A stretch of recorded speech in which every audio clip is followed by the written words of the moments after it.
રામ રામ ખેડૂત મિત્રો, કેમ છો? મજામાં? મારું નામ છે હિતેશ પટેલિયા. આપણી યુટ્યુબ ચેનલ છે ખેતી કા સાગર તળાજામાં આપ સૌ ખેડૂત મિત્રોનું હાર્દિક સ્વાગત છે.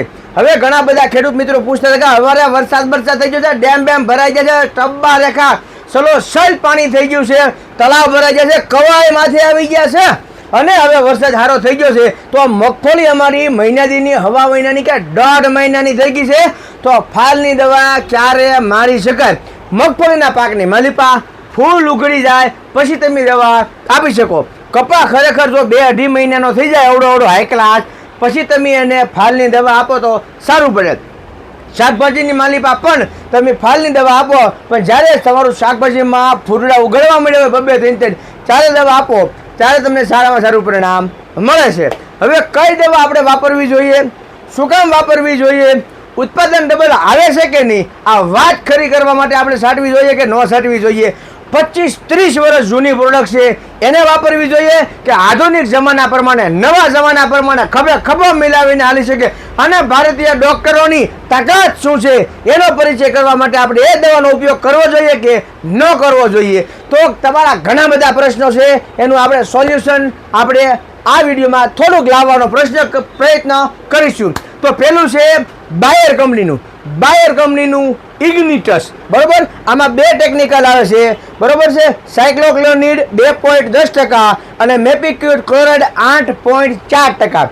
હવે વાત કરીએ ઇગ્નિટસની, તો મેપિક્યુટ ક્લોરાઇડ આપણે દેશી ભાષામાં ચમત્કાર, આનું ગોદરેજ કંપનીનું ઓડીનો નામથી આવે છે, એ પણ તમે લઈ શકો છો. બાયર કંપનીનું ઇગ્નિટસ આવે, પંપે 15 ml લખીએ, 1 એકરે 150 થી 200 ml લખે તમે વાપરી શકો છો. આના પણ સારા પરિણામો છે. મગફળીને થોડીક ટેકાવી દેશે, વધવા નહીં દે અને નીચે સૂયા બેહાર છે, એમાં પણ તમને સારો પરિણામ મળશે. એટલા માટે બાયરનું ઇગ્નિટસનો પણ તમે ઉપયોગ કરી શકો છો. બીજા નંબરની માલિપા ઘણા બધા ખેડૂત મિત્રો પેકોબુટાઝોલ 23% અથવા 40%નો ઉપયોગ કરતા હોય છે કે ભાઈ મગફળીને રોકી રાખીને લેઠે લાગડ હોયા કરી નાખે, એવું બને કે ન બને?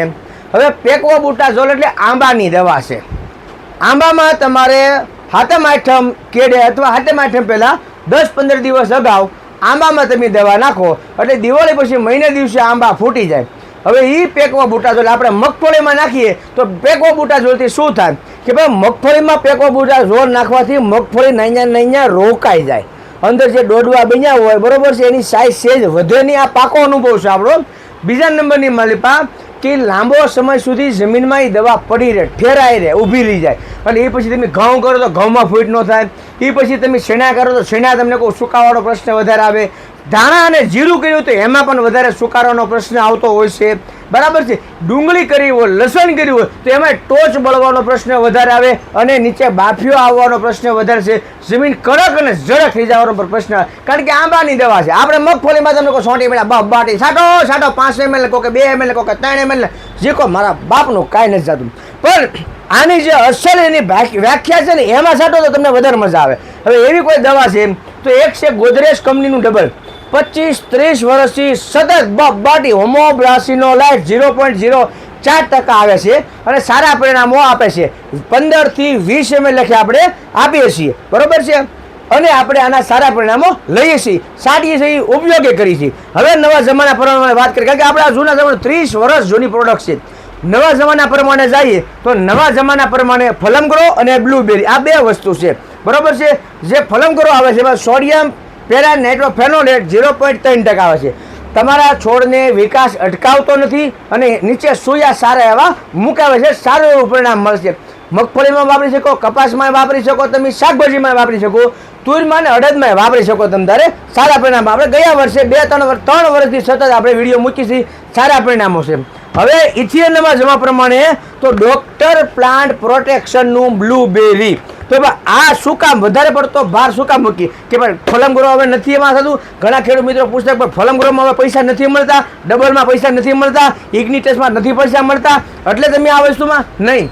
અમે પેલા રિઝલ્ટ જોઈ છે, એના સારા પરિણામો મળે છે, એની કમ્પેરિઝનમાં આપણે બધી વસ્તુની ભલામણ કરી છે. મેં તમને ના નથી પડી તમે ડબલ નો વાપરો, ઇગ્નિટસ નો વાપરો, ફલમગ્રો નો વાપરો, તમે બ્લુબેરી નો વાપરો, તમે પેકો બુટા ઝોલ આપણે આંબામાં દવા નાખવાની આવે એ નો વાપરો, 2 ml લખે, 3 ml લખે, 5 ml લખે. મેં ના પાડી.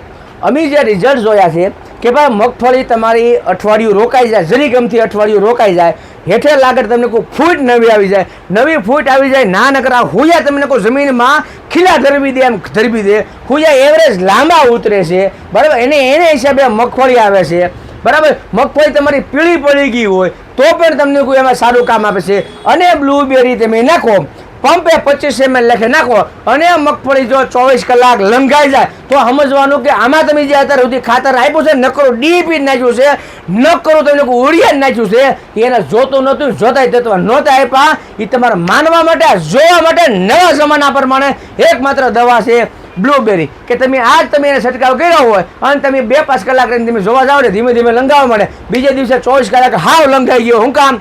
કે એને જે જોતું હોય ખાતર એ તમે નથી આપ્યું, અને નથી જોતું હોય તમે ડબલ એને ઠાઈને આપ્યું છે.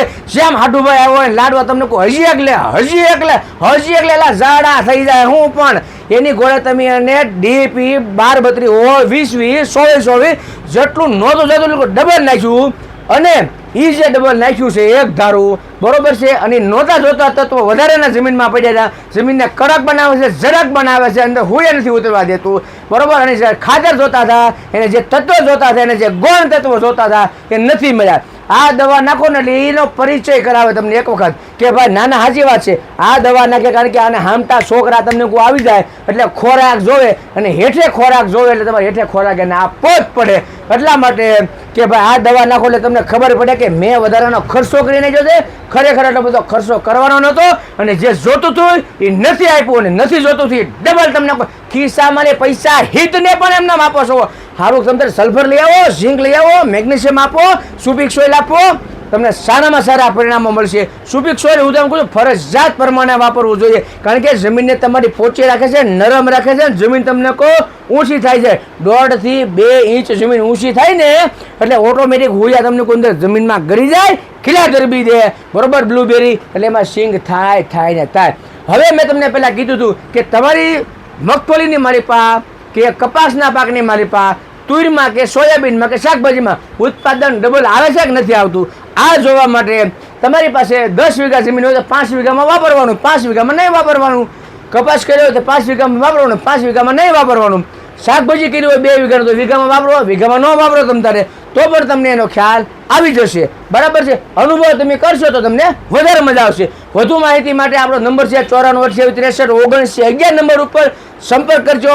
સવારમાં 9 વાગ્યાથી સાંજે 5 વાગ્યા સુધી તમે તારે ઘૂસતા તો સારામાં સારી માહિતી મળી રહેશે. અને મગફળી હોય, તુર હોય, સોયાબીન હોય કે કપાસ હોય કે કોઈ પણ શાકભાજી બનાવી હોય તો પણ તમે એમાં આ 3 દવાનો 4 દવાનો ઉપયોગ કરી શકો છો, સારા પરિણામો મળશે. રજા આપો. રામ રામ. જય જવાન, જય કિસાન.